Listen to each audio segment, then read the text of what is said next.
Sale il tricolore sul pennone di Piazza De Faveri, aprendo ufficialmente la 97esima adunata degli alpini, la sesta per Genova, l'ultima era stata nel 2001, una 3 giorni con 400.000 presenze stimate, decine di migliaia soltanto dal Veneto. Gli occhi dunque sono tutti puntati sul capoluogo ligure, dove da settimane infiammano tensioni e polemiche sulla presenza delle penne nere in città, tra volantini, manifesti e inviti al boicottaggio. Ci pensa la sindaca Silvia Salis nel suo intervento di saluto a gettare acqua sul fuoco. Care alpine e cari alpini, Genova vi dà il benvenuto. È un'emozione forte vedere questa distesa di penne nere 25 anni dopo l'ultima volta.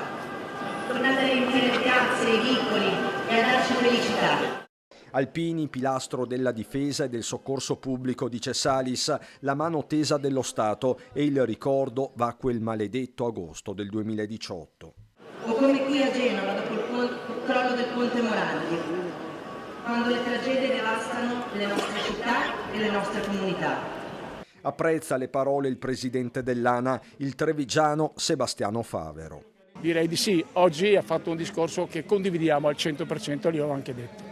A Genova Favero tenta di spegnere anche un'altra polemica, quella tutta interna sul conferimento da parte dell'esercito del cappello alpino ai volontari delle Olimpiadi di Milano Cortina.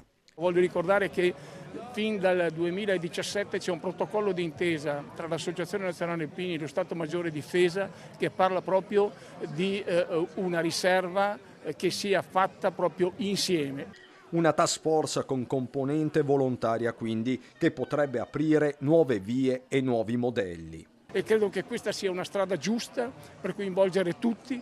Noi non siamo guerrafondai, noi vogliamo però difendere i diritti e le giuste libertà di tutti i nostri cittadini.